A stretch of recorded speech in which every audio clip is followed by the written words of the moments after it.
ಇರುವಂತಹದ್ದು Impress card ಬಂದಿದೆ. So Impress card ಏನನ್ನು ರೆಪ್ರೆಸೆಂಟ್ ಮಾಡುತ್ತೆ? ಕೆಲವೊಂದು ರೀತಿಯ ನಿಮ್ಮ ಲವ್ ಲೈಫಿನ ವಿಚಾರದಲ್ಲಿ ಶಾಂತವಾಗಿರ್ಬೇಕು, ಸಮಾಧಾನವಾಗಿರ್ಬೇಕು, ಒಂದು ಪ್ರೀತಿ ಇರಬೇಕು ಅನ್ನುವಂತಹದ್ದು, ಮತ್ತೆ ಒಂದು ಸ್ಟೇಬಲ್ ಆಗಿರ್ಬೇಕು ಅನ್ನುವಂತಹ ರೀತಿಯಲ್ಲಿ ನೀವು ಆಲೋಚನೆಯನ್ನು ಮಾಡ್ತಾ ಇರುವಂತಹದ್ದು ಬಾಟಮ್ ಆಫ್ ದ ಡೆಕ್ ಅಲ್ಲಿ ರೆಪ್ರೆಸೆಂಟ್ ಆಗ್ತದೆ. ಲೈಫಿನ ವಿಚಾರದಲ್ಲಿ ನೀವು ಪಾಸ್ಟಿನಲ್ಲಿ ಕೆಲವೊಬ್ಬರಿಗೆ ಸೋಲ್ಮೇಟ್ ಕನೆಕ್ಷನ್ ಅನ್ನ ರೆಪ್ರೆಸೆಂಟ್ ಮಾಡ್ತಾ ಇದೆ ಕೆಲವೊಬ್ಬರಿಗೆ. ಓಕೆನಾ? ನಿಮ್ಮ ಪ್ರೀತಿಯಲ್ಲಿ ಒಂದು ರೀತಿಯ ಬಾಂಡೇಜ್ ಇರುವಂತಹದ್ದು ರೆಪ್ರೆಸೆಂಟ್ ಆಗ್ತಾ ಇದೆ. ಹಾರ್ಮೋನಿಗಳು ಇರುವಂತಹದ್ದು ರೆಪ್ರೆಸೆಂಟ್ ಆಗ್ತದೆ ಕೆಲವೊಬ್ಬರಿಗೆ. ಓಕೆನಾ? ಮತ್ತೆ ಕೆಲವೊಬ್ಬರಿಗೆ ನಿಮ್ಮ ಲವ್ ಲೈಫ್ನ ವಿಚಾರದಲ್ಲಿ ಥರ್ಡ್ ಪಾರ್ಟಿ ಸಿಚುಯೇಷನ್ ಅನ್ನ ರೆಪ್ರೆಸೆಂಟ್ ಆಗ್ತಾ ಇದೆ. ಓಕೆನಾ? ಥರ್ಡ್ ಪಾರ್ಟಿ ಸಿಚುಯೇಷನ್ಸ್ ಅನ್ನ ರೆಪ್ರೆಸೆಂಟ್ ಮಾಡ್ತದೆ ನಿಯರ್ ಪಾಸ್ಟಿನಲ್ಲಿ ನಿಮಗೆ.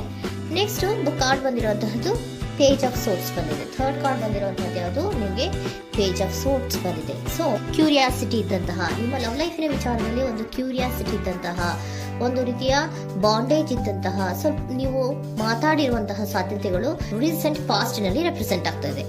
ಸೊ ನಿಮ್ಮ ಲವ್ ಲೈಫಿನ ವಿಚಾರವಾಗಿ ಒಂದು ರೀತಿಯ ಬಾಂಡೇಜ್ ಇರುವಂತಹದ್ದು, ನೀವು ಕೆಲವೊಬ್ಬರಿಗೆ ಥರ್ಡ್ ಪಾರ್ಟಿ ಸಿಚುಯೇಷನ್ ಮತ್ತೆ ಕೆಲವೊಬ್ಬರಿಗೆ ಸೋಲ್ಮೇಟ್ ಕನೆಕ್ಷನ್ ಅನ್ನ ರೆಪ್ರೆಸೆಂಟ್ ಮಾಡ್ತಾ ಇದೆ. ಮತ್ತೆ ನಿಮ್ಮ ಲವ್ ಲೈಫಿನ ವಿಚಾರದಲ್ಲಿ ನೀವು ಮಾತಾಡಿರುವಂತಹದ್ದು ಕೂಡ ಕೆಲವೊಂದು ರೀತಿಯ ಮಾತುಕತೆಗಳಾಡಿರುವಂತಹದ್ದು, ಹೊಸ ಐಡಿಯಾಗಳನ್ನ ಮಾಡಿರುವಂತಹದ್ದು ಇಲ್ಲಿ ರೆಪ್ರೆಸೆಂಟ್ ಆಗ್ತದೆ. ಮೇ ಬಿ ನೀವು ಫ್ರೆಂಡ್ಸ್ಗಳ ಮೂಲಕ ನೀವು ನಿಮ್ಮ ಪರ್ಸನ್ ಇಂದ ಭೇಟಿಯಾಗಿರಬಹುದು. ಯಾವುದೋ ಕೆಲವೊಂದು ಫಂಕ್ಷನ್ಗಳಲ್ಲಿ ನೀವು ನಿಮ್ಮ ಪರ್ಸನ್ ಇಂದ ಭೇಟಿಯಾಗಿರುವಂತಹ ಸಾಧ್ಯತೆಗಳು ಇದೆ ಅನ್ನೋದನ್ನ ನಿಮ್ಮ ಪಾಸ್ಟಿನಲ್ಲಿ ರೆಪ್ರೆಸೆಂಟ್ ಮಾಡ್ತಾ ಇದೆ. ನೆಕ್ಸ್ಟ್, ಅಟ್ ಪ್ರೆಸೆಂಟ್ನಲ್ಲಿ ಯಾಕೋ ನಿಮ್ಮ ಲವ್ ಲೈಫಿನ ವಿಚಾರದಲ್ಲಿ ಫೀಲಿಂಗ್ ಲೆಫ್ಟ್ ಔಟ್ ಆಗಿರುವಂತಹ ಸಾಧ್ಯತೆಗಳು ರೆಪ್ರೆಸೆಂಟ್ ಆಗ್ತಾ ಇದೆ. ಅಟ್ ಪ್ರೆಸೆಂಟ್ನಲ್ಲಿ ಯಾಕೋ ಕೆಲವೊಂದು ರೀತಿಯ ಚಿಂತೆಗಳಿರುವಂತಹದ್ದು, ವರೀಸ್ಗಳಿರುವಂತಹದ್ದು, ಬೇಜಾರಿನಲ್ಲಿ ನಿಮ್ಮ ಲವ್ ಲೈಫಿನ ವಿಚಾರದಲ್ಲಿ ಇರುವಂತಹದ್ದು ರೆಪ್ರೆಸೆಂಟ್ ಆಗ್ತಾ ಇದೆ. ಯಾಕೆ ಅಂದ್ರೆ ನಿಮ್ಮ ಲವ್ ಲೈಫಿನ ವಿಚಾರವಾಗಿ ಕೆಲವೊಂದು ರೀತಿಯ ಬದಲಾವಣೆಗಳಾಗ್ತಾ ಇರುವಂತಹದ್ದು ರೆಪ್ರೆಸೆಂಟ್ ಆಗ್ತಾ ಇದೆ. ಯಾಕೋ ಕೆಲವೊಂದು ಚೇಂಜಸ್ಗಳಾಗ್ತಾ ಇರೋದ್ರಿಂದ ನೀವು ಬೇಜಾರಿನಲ್ಲಿ ಇರುವಂತಹದ್ದು, ನಿಮ್ಮ ಲವ್ ಲೈಫಿನ ವಿಚಾರವಾಗಿ ಯಾಕೋ ಪರಿಸ್ಥಿತಿಗಳು ಅಷ್ಟು ಚೆನ್ನಾಗಿಲ್ಲದೆ ಇರುವಂತಹದ್ದು ರೆಪ್ರೆಸೆಂಟ್ ಆಗ್ತಾ ಇದೆ. ಯಾಕೋ ಕೆಲವು ಬದಲಾವಣೆಗಳು, ಚೇಂಜಸ್ಗಳು ಆವಾಗಿಂದ ಆವಾಗಲೇ ಆಗ್ತಾ ಇರುವಂತಹದ್ರಿಂದ ನಿಮಗೆ ಬೇಜಾರಾಗಿರುವಂತಹದ್ದು ರೆಪ್ರೆಸೆಂಟ್ ಆಗ್ತಾ ಇರೋದು. ಮತ್ತೆ ಥರ್ಡ್ ಕಾರ್ಡ್ ಬಂದಿರುವಂತಹದ್ದು ಕ್ವೀನ್ ಆಫ್ ವ್ಯಾಂಡ್ಸ್ ಬಂದಿದೆ. ಸೊ ಕ್ವೀನ್ ಆಫ್ ವ್ಯಾಂಡ್ಸ್ ಏನಕ್ಕೆ ನಿಮಗೆ ಪದೇ ಪದೇ ಚೇಂಜಸ್ಗಳಾಗ್ತಾ ಇದೆ? ಆ ಚೇಂಜಸ್ಗಳಿಂದ ಯಾಕೋ ಕೆಲವೊಂದು ರೀತಿಯ ವೇರಿಯೇಷನ್ಗಳು ಆಗ್ತಾನೆ ಇರೋದ್ರಿಂದ ನಿಮಗೆ ಬೇಜಾರಾಗ್ತಾ ಇದೆ. ಸೊ ಅದಕ್ಕೋಸ್ಕರ ನೀವೇನ್ ಮಾಡ್ತೀರಾ? ಬಹಳ ಧೈರ್ಯವಾಗಿ ಕೆಲವೊಂದು ನಿರ್ಣಯಗಳನ್ನ ಮಾಡುವಂತಹ ಸಾಧ್ಯತೆಗಳು ಅಟ್ ಪ್ರೆಸೆಂಟ್ ನಲ್ಲಿ ರೆಪ್ರೆಸೆಂಟ್ ಆಗ್ತಾ ಇದೆ. ಬಹಳಷ್ಟು ಧೈರ್ಯದಿಂದ ಇಂಡಿಪೆಂಡೆಂಟ್ ಆಗಿ ಕೆಲವೊಂದು ನಿರ್ಣಯಗಳನ್ನ ಮಾಡಬೇಕು ಅನ್ನುವಂತಹ ಆಲೋಚನೆಗಳನ್ನ ಮಾಡ್ತಾ ಇರುವಂತದ್ದು ರೆಪ್ರೆಸೆಂಟ್ ಆಗ್ತಾ ಇದೆ. ಯಾಕೆ ಅಂದ್ರೆ ಆವಾಗಿನವಾಗೆ ನಿಮ್ಮ ಲವ್ ಲೈಫಿನ ವಿಚಾರದಲ್ಲಿ ತುಂಬಾ ಏರುಪೇರುಗಳಾಗ್ತಾ ಇರೋದ್ರಿಂದ ಆ ವಿಚಾರದಲ್ಲಿ ಸ್ವಲ್ಪ ಬೇಜಾರುಗಳು ಇರುವಂತದ್ದು ರೆಪ್ರೆಸೆಂಟ್ ಆಗ್ತದೆ. ಇನ್ ಇಮಿಡಿಯೇಟ್ ಫ್ಯೂಚರಿನಲ್ಲಿ ಯಾಕೋ ನೀವು ಕೆಲವೊಂದು ವಿಚಾರಗಳಲ್ಲಿ ನೋಡಿ ಆತಂಕ ಪಡ್ತಾ ಇರುವಂತಹ, ಎಗೇನ್ ಬೇಜಾರನ್ನ ಪಡ್ತಾ ಇರುವಂತಹದ್ದು, ನಿದ್ರಾಹೀನತೆಯನ್ನ ಮಾಡ್ಕೋತಾ ಇರುವಂತಹದ್ದು, ಸ್ಟ್ರೆಸ್ಸಿನಲ್ಲಿ ಇರುವಂತಹದ್ದು ರೆಪ್ರೆಸೆಂಟ್ ಆಗ್ತಾ ಇದೆ.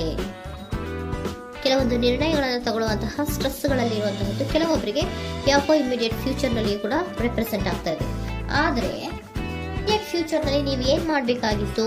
ಸೊ ಕ್ವಿಕ್ ಥಿಂಕಿಂಗ್ ಅನ್ನ ಮಾಡಬೇಕಾಗಿತ್ತು. ಕೆಲವು ವಿಚಾರಗಳ ಬಗ್ಗೆ ನೀವು ಫೋಕಸ್ ಅನ್ನ ಮಾಡಬೇಕಾಗಿತ್ತು. ಏನಾಗ್ತಾ ಇದೆ ನಮ್ಮ ಲವ್ ಲೈಫಿನ ವಿಚಾರದಲ್ಲಿ ಅನ್ನೋದನ್ನ ಫೋಕಸ್ ಅನ್ನ ಮಾಡಿದ್ರೆ ನಿಮ್ಮ ಲವ್ ಲೈಫಿನ ವಿಚಾರದಲ್ಲಿ ಕೆಲವೊಂದು ರೀತಿಯ ಫುಲ್ಫಿಲ್ಮೆಂಟ್ಗಳು, ಸಮಾಧಾನಗಳು, ಖುಷಿಗಳು ಇರುತ್ತೆ.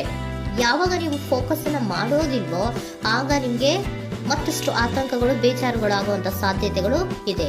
ಇದು king of swords, nine of ಸೋರ್ಸಿನ ಕ್ಲಾರಿಫಿಕೇಶನ್ ಕಾರ್ಡ್ ಅಷ್ಟೇ. ಅಂದ್ರೆ ಏನು? ನೀವು ಕೆಲವೊಂದು ವಿಚಾರಗಳಲ್ಲಿ ಫೋಕಸ್ ಅನ್ನ ಮಾಡಬೇಕು. ಲವ್ ಲೈಫಿನ ವಿಚಾರಗಳಲ್ಲಿ ಫೋಕಸ್ ಅನ್ನ ಮಾಡಿ ಕೆಲವೊಂದು ರೀತಿಯ ಆಕ್ಷನ್ಸ್ ಗಳನ್ನ ತಗೊಂಡ್ರೆ ಫುಲ್ಫಿಲ್ಮೆಂಟ್ ಗಳಾಗುವಂತಹ, ಸಮಾಧಾನಗಳಾಗುವಂತಹ, ಖುಷಿಗಳಾಗುವಂತಹ ಸಾಧ್ಯತೆಗಳು ಇದೆ. ಕರೆಕ್ಟ್ ಆಗಿ ಮಾತಾಡಬೇಕು. ಏನ್ ಮಾತಾಡಬೇಕು ನಿಮ್ಮ ಲವ್ ಲೈಫಿನ ವಿಚಾರವಾಗಿ ಕರೆಕ್ಟ್ ಆಗಿ ಮಾತಾಡಿ ಕೆಲವೊಂದು ರೀತಿಯ ಕ್ಲಿಯರ್ ಥಿಂಕಿಂಗ್ ಅನ್ನ ಮಾಡಿ ಕ್ವಿಕ್ ಆಕ್ಷನ್ಸ್ ಅನ್ನ ತಗೊಳ್ಳುವಂತಹದ್ದು ರೆಪ್ರೆಸೆಂಟ್ ಆಗ್ತಾ ಇದೆ. ಓಕೆನಾ?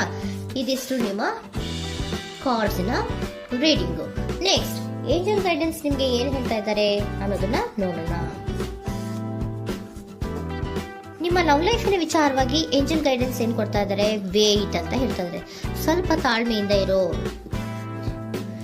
ಅವಸರದಲ್ಲಿ ಯಾವ ನಿರ್ಧಾರವನ್ನ ಕೂಡ ಮಾಡಬೇಡ ಅನ್ನೋದನ್ನ ಏಂಜಲ್ ಗೈಡೆನ್ಸ್ ಕೊಡ್ತಾ ಇದ್ದಾರೆ. ಇಟ್ಸ್ ಅಪ್ ಟು ಯು, ಇದು ಎಲ್ಲ ನಿನಗೆ ಬಿಟ್ಟಿರುವಂತಹದ್ದು. ಬೇಗ ಬೇಗ ಕೆಲವೊಂದು ನಿರ್ಧಾರಗಳನ್ನ ಕ್ವಿಕ್ ಥಿಂಕಿಂಗ್ ಅನ್ನ ಮಾಡಿದ್ರು ಕರೆಕ್ಟ್ ಆಗಿ ಕ್ಲಿಯರ್ ಥಿಂಕಿಂಗ್ ಅನ್ನ ಮಾಡಬೇಕು. ಸೊ ಕ್ಲಿಯರ್ ಥಿಂಕಿಂಗ್ ಅನ್ನ ಮಾಡೋದಕ್ಕೆ ಲವ್ ಲೈಫ್ ನ ವಿಚಾರವಾಗಿ ಸ್ವಲ್ಪ ಟೈಮು ಬೇಕಾಗುತ್ತೆ. ಅದಕ್ಕೋಸ್ಕರನೇ ಏಂಜಲ್ ಗೈಡೆನ್ಸ್ ನಿಮ್ಗೆ ಏನ್ ಕೊಡ್ತಾ ಇದ್ದಾರೆ, ಸ್ವಲ್ಪ ವೇಟ್ ಮಾಡಿ. ಇಟ್ಸ್ ಅಪ್ ಟು ಯು, ಇದು ನಿಮ್ಗೆ ಬಿಟ್ಟಿರುವಂತಹದ್ದು. ಪರ್ಫೆಕ್ಟ್ ಟೈಮಿಂಗ್, ಕೆಲವೊಂದು ವಿಚಾರಗಳಿಗೆ ಪರ್ಫೆಕ್ಟ್ ಟೈಮಿಂಗ್ ಅನ್ನೋದು ಅಥವಾ ಡಿವೈನ್ ಟೈಮಿಂಗ್ ಅನ್ನೋದು ಬರಬೇಕು. ಆಗ ಕೆಲವೊಂದು ನಿರ್ಣಯಗಳನ್ನ ಮಾಡಬಹುದು. ಸ್ವಲ್ಪ ನೀವು ಈಗ ಯಾವುದೇ ರೀತಿಯ ಅವಸರದ ನಿರ್ಧಾರಗಳನ್ನು ಮಾಡೋದು ಬೇಡ ಅಂತ ಹೇಳ್ತಾ ಇದ್ದಾರೆ. ಓಕೆ, ಸರೆಂಡರ್ ಕಾರ್ಡ್ ಏನ್ ಹೇಳ್ತಾ ಇದ್ದಾರೆ ಅನ್ನೋದನ್ನ ನೋಡೋಣ. So surrender, frustration doesn't open any doors. The key to resolving a dilemma, dissolving a block, is to take a breath, center yourself and regroup, so may approach the situation more calmly. Frustration, ಹತಾಶೆ ಅನ್ನೋದು ಮಾಡ್ಕೊಡ್ಬೇಡಿ. ಹತಾಶೆ ಮಾಡ್ಕೊಳ್ಳೋದ್ರಿಂದ ನಿಮ್ಗೆ ಯಾವುದೇ ರೀತಿಯ ಹೊಸ ಐಡಿಯಾಗಳು ಬರಲ್ಲ, ಹೊಸ ಥಿಂಕಿಂಗ್ಗಳು ಬರಲ್ಲ, ಕ್ಲಿಯರ್ ಥಿಂಕಿಂಗ್ ಅನ್ನು ಮಾಡಕ್ಕೆ ಸಾಧ್ಯ ಆಗಲ್ಲ. ಸೊ ಅದಕ್ಕೆ ನೀವೇನ್ ಮಾಡ್ಬೇಕು, ಫ್ರಸ್ಟ್ರೇಷನ್ ಅನ್ನ ಬಿಟ್ಬಿಟ್ರೆ ನೀವು ಸಮಾಧಾನವಾಗಿ ಯೋಚನೆ ಮಾಡಿ ಕೆಲವೊಂದು ನಿರ್ಧಾರಗಳನ್ನ ಮಾಡಿ ಅನ್ನೋದನ್ನ ಸರೆಂಡರ್ ಕಾರ್ಡ್ ಕೂಡ ನಿಮ್ಗೆ ಹೇಳ್ತಾ ಇದ್ದಾರೆ. ಸೊ ನಿಮ್ಮ ಲವ್ ಲೈಫಿನ ವಿಚಾರದಲ್ಲಿ ಈಗ ಸ್ವಲ್ಪ ನಿಮ್ಗೆ ಬೇಜಾರುಗಳಿರುವಂತಹದ್ದು, ಕೆಲವೊಂದು ಬದಲಾವಣೆಗಳು, ವೇರಿಯೇಷನ್ಗಳು ಆಗ್ತಾ ಇರುವಂತದ್ದು ರೆಪ್ರೆಸೆಂಟ್ ಆಗ್ತಾ ಇದೆ. ಸೊ ನಿಮ್ಮ ಲವ್ ಲೈಫಿನ ವಿಚಾರಕ್ಕೆ ಫ್ಯೂಚರಿನಲ್ಲಿ ಕೆಲವೊಂದು ಆಕ್ಷನ್ಸ್ ಅನ್ನ ತಗೋಬೇಕಾದ್ರೆ ಸ್ವಲ್ಪ ವೇಟ್ ಮಾಡಬೇಕು, ಕ್ಲಿಯರ್ ಆಗಿ ಥಿಂಕ್ ಮಾಡಬೇಕು, ಅದರಲ್ಲಿ ಆಕ್ಷನ್ಸ್ ಅನ್ನ ತಗೋಬೇಕು ಅನ್ನೋದನ್ನ ಹೇಳ್ತಾ ಇದ್ದಾರೆ. ಓಕೆನಾ?